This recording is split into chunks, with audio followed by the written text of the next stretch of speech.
I made everyone at a party believe my hand was bitten off by a shark. I once accidentally ate cat sick. I split my chin open on a night out doing the worm. Cat sick. Why am I nervous? I'm going to say...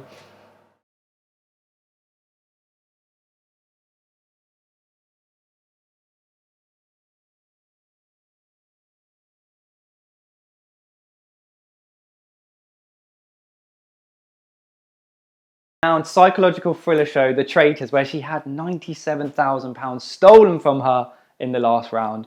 I'm here to find out how life's been for her post the show. Molly, welcome to Loch'd In Kitchen. Thank you for having me. Thank you for being here. How are we? Yeah, good, thank you. So how long has it been since you were on the show? Well, we filmed in summer, so it's been a while now. Oh my but gosh. Obviously, it was the end of January, the final aired. So. And how's life been? Are you good? Are you happy? Yeah, it's been a crazy couple of months, but it's definitely more fun than my old life, so I'm just enjoying it. I can relate. And are you excited to be in Loch'd In Kitchen today? You said you're not really a cook. I can survive, you know? survive. I can look after myself, That's but good. I'm not the best cook in the world. Well, so. hopefully today we're going to teach you a new recipe. You're going to be like, babe, I'm going to make you this dish. I've learned how to make this. My mum will be gassed about this. I mean, I try to put off cooking as much as possible. So we're going to be making a pad thai. Is your partner a fussy eater, or is he just... Oh, no, I think we bond over food. Like, that is like our love language. We can relate. Good food. Good food and good wine. Good like, food and you good can't wine. beat a steak and a nice bottle of wine. So if I could have you Fab. just chopping these onions, chopping these chives, chopping these coriander, and yeah, we'll get started. Perfect. Really. Sounds easy, but I'll probably mess it up. No, it's I'm all sure. good. And if you need any help with anything, let me know. Who's the biggest foodie in your family?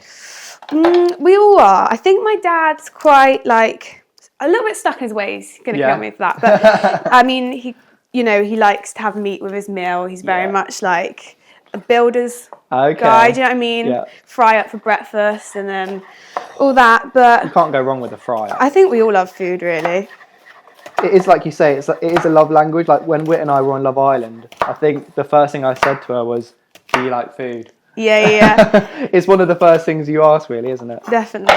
I bet you couldn't wait to like go out for a nice meal and stuff like that and Literally. kind of experience that side of the thing. And what's been like, because obviously we can relate in a way in terms of like coming off the show, you gain this following over social media. Has it been a bit of a whirlwind for you? I mean, as you know, it's quite overwhelming, I think. Yeah. And for us, because we had quite a while from filming the show to it coming out, I don't know, I didn't forget about it, but I kind of pushed it to the back of my mind because I was like... I mean, you would, right? Yeah, all the trauma. I was like, I don't want to think about that. And then next thing, you're watching it on TV. So...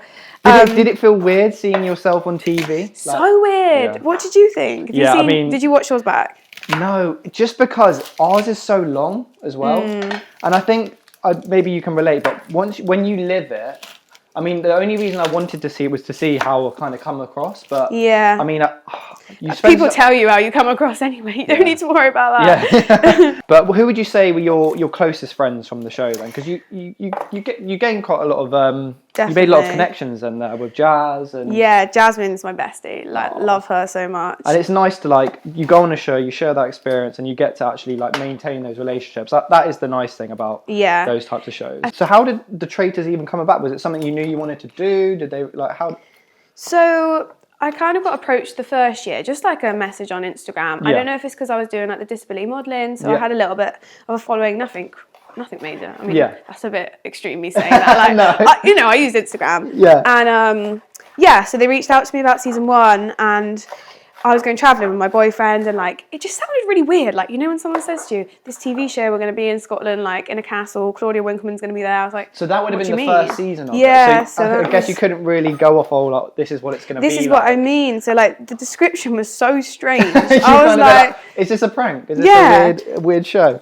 So it wasn't the right time, and obviously me and Max were going travelling, and also I hadn't that long had my stoma, and I'd only been like away once with it, and the travelling was kind of to gauge how much stoma stuff I would like need when I go away and stuff like that. So it was kind of important for me, and like it was something I'd always wanted to do. How's the chopping going along? Oh, I think I'm doing looking okay. Good. Looking good. What do you think? You're the chef. You're doing good, Sue Chef. You're doing good. Okay. So we'll put the rice noodles on here. They'll take about 10 minutes, and actually everything else is very quick. So in terms of the Traitors, because obviously I want to know, the people want to know. So how has life been in terms of like, so you came off the show. Has it been, would you describe it as a life-changing experience for you? Oh yeah, definitely. I think as well, like it's made me a much stronger person anyway. Like I've just learned a lot about myself. Yeah. I think when I went in, like, although it wasn't that long ago, I was definitely like quite shy, I would say. And I think that kind of came across a little bit. Like I was a little bit more reserved than other people, but it's definitely made me like believe in myself a little bit more. Definitely. As cringy as it is, like. No, I don't think it's cringy. It gave me that bit of confidence. I don't think you actually came across as shy. I just think that, like you said, you were true to yourself, and that's why it's annoying because you read stuff about how social media, you gained a large following, and obviously we know how it is with social media. You get the good and the bad. So how has that been with just the response to you being on the show from a social media point of view? I've probably learned that you're never going to make everyone happy now, because when you first kind of start getting like maybe nastier messages, you don't really understand. You're like, oh, what have I done? And you're trying to figure it out, and what have you said, and all this and that. But you're actually just never going to make everyone happy. Like that is that's end of it, really. Yeah. So I think it was hard, and I kind of avoided my comments for like the first week, I would say, because I just convinced myself they were all bad, and I like convinced myself that like 87,000 people that followed me hated me. No. And it was just so stupid. And then I had like a couple of days to sit in it, and then I was like, what am I doing? And then snapped out of it, kind of thing. I think as well, like you could have 50 nice ones and then one bad one, and that's it. That's gonna like be the one you focus on for the day and stuff like that. And like, I had so many nice ones about people living with like disabilities and like stoma bags or ulcerative colitis. And I didn't even like look at them because I was focusing on the bad ones. And then I thought, what am I doing? Like, you know, you want to give these people support. And, 100%. Yeah, so. I mean, that must be actually quite a rewarding thing for you actually as well, as representing those people and getting all those messages as well. Like, so noodles are done. So we come this side together. It's a team effort. Yeah. We're going to add a bit of oil to the pan. I've done so much. You've done your chopping. I'm going to turn that on. And we're just going to cook off our shallots and our garlic. Fab. Beautiful. I'm going to take all the credit for this dish now. Yeah. So what is your favourite thing to cook then? I know you said you don't cook a lot, but you must have a few like staple dishes where you're like, I suppose pasta is always easy. Yeah. Quite like a jacket potato. It's all very easy things. Like I love a jacket potato. Yeah, I had a jacket potato last night for tea actually. Bit of butter. A lot of butter. Can't go wrong. Yeah. Loads of toppings. Like I'd rather a smaller jacket with like loads of toppings. Oh, a jacket? Is that a term, a Bristolian term? I never really put it. Jacket potato. It's a jacket. It's a jacket. All right. Yeah, honestly, like I'm not that creative. So this is nice. This is nice. Good. Yeah, this is good to know. I'm learning as well as I go. So talk to me about then some brands. So you come off the show, right? And you've gained all of these followers on social media. What are some of the exciting brands that you've worked with since coming off the show? So I've done a couple of like makeup brands and stuff, which has been really nice to like experiment with new stuff. Yeah. I'm on for Waitrose, so I'm trying to learn to cook, and they've got like an easy recipes on their website and stuff like that. Yeah. Which has been really, really nice, and I think it's nice because I'm not great at cooking, so if I can do it, like other people can do it. I saw the sweet corn popping everywhere. I know, yeah, that was my dad was helping me with that. Bless him, like he was helping me film it, and we were like just stood there looking at each other like, oh my god, what's going on? But no, it was good fun. And what would you say for you? Because obviously you did the disability modelling before. You worked with Primark and Tommy Hill, like big brands. So what for you would you say are some of like the dream brands that you want to work with? It's so hard to say. I think that like we're coming like a long way with like disability modelling and stuff like that. Yeah. So it's just kind of getting it out there a little bit more. But dream brands, that's such a hard one. I suppose like it's always good for the high street brands, so like Zara and stuff like that would be amazing. Yeah. And then you've got like your high fashion, like Vogue and stuff would obviously be great. That'd be insane. Vogue is starting to, so I did a little thing for Vogue Portugal once, which was obviously amazing. Oh wow, that's huge. Yeah, so that was really cool. And they do definitely have more like inclusion now.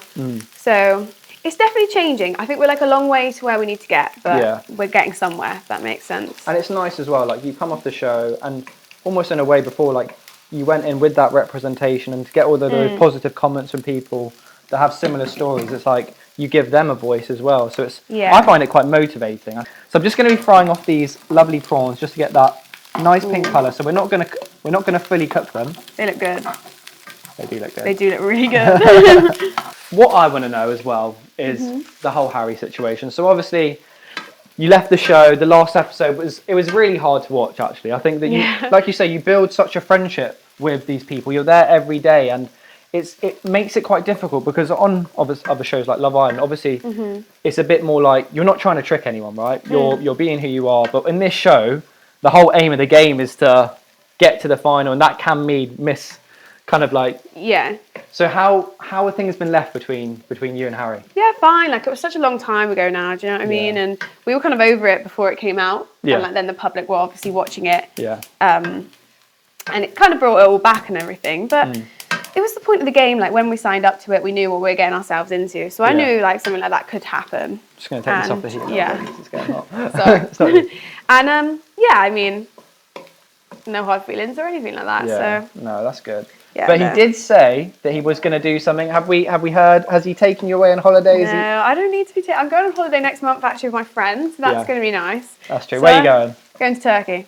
Oh, yeah, very should be nice. nice. Very nice. Well, I think it's nice that you've still got the friendship with those people. Like you said, you're really close with Jazz. Yeah, I love Jasmine. So the prawns look great. I'll do a little chef lick.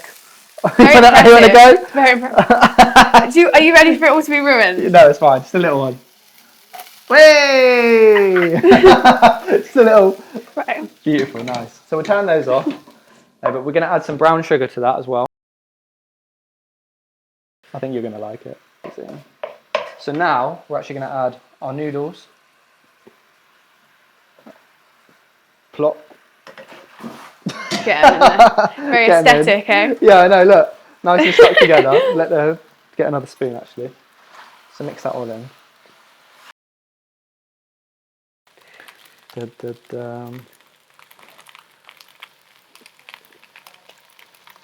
Yeah? It's fun. It's Good. Okay, good. Noodles done. We're going to add our sesame oil a bit more. And the prawns, which are about 80% cooked, just going to add in as well. There. So now it's just a big case of adding in all of your beautifully chopped ingredients so we can bring those over. So what this does, it looks quite weird at the moment, but this adds another texture to the noodles. So you will mix this all in with the noodles. Lovely. Bamboo shoots and some onions for a bit of extra flavour. All good. Whack 'em all of them? Yeah, all of them. Cool. Nice. This is chives. Yeah, these are the chives. Cool. Head's gone. We'll give that a nice mix. Oh, that's really coming together, isn't it? A little sprinkle. Little crispy onion touch on top. Go on, chuck them on. Yeah? Yeah. Lovely. So, pad thai's done. Shrimp paste, bit questionable. But let's see how it tastes. I'm actually quite nervous. Me too.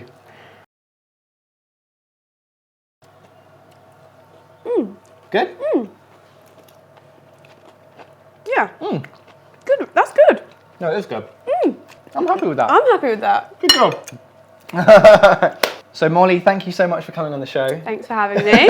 It's been great. We've cooked a lovely pad thai. Be sure to stay tuned in for next week for more guests. Locked in.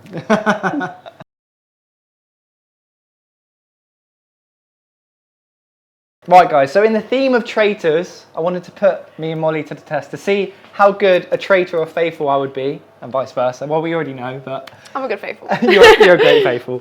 So we're going to play 2 truths and 1 lie, and I'm going to get Molly to go first and hear these weird and wonderful stories. So, I made everyone at a party believe my hand was bitten off by a shark. I once accidentally ate cat sick. I split my chin open on a night out doing the worm. Cat sick. Why am I nervous? Like, I'm going to say... I think the cat sick one's the lie.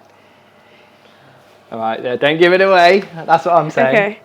So mine is, when I went a few years ago, I went to Bali with my friends and we were just taking photos of the monkeys. One of the monkeys jumped up onto my shoulder. I was on my phone, and obviously you're not meant to like move when they're on you. Yeah. And he took my phone, and I literally like lost my phone. I didn't get my phone back. Okay. So that's one. And then another time, when I was younger, I used to play frisbee. So I don't know if you heard of frisbee, but I played frisbee for Great Britain. Who hasn't heard of frisbee? Well, some people haven't. Okay. So I played frisbee for Great Britain, so I got to travel the world, go to Italy, got to go to Ireland. Okay. So not many people know that about me. And the other one was that in uni, I got the highest degree in my year. So I got the highest grade in my entire year. Okay. So I say for you that the lie is the cat sick. Okay. Yeah, it is. But do you know what? My brother actually did that. And like I've used it because it's How? It's such a funny story. So we were like sat watching TV in the dark. Yeah. And he had like Maryland cookies and he was dipping it into his tea. Oh my God. Oh no. And you can imagine the texture of like a mushed like Maryland cookie. And he put it in his mouth and my cat just went sick, like right by where he was eating these biscuits. No. Oh, so bad. Oh my God, that is awful. But yeah, maybe I need to get thinking then because I clearly can't lie. No. Okay.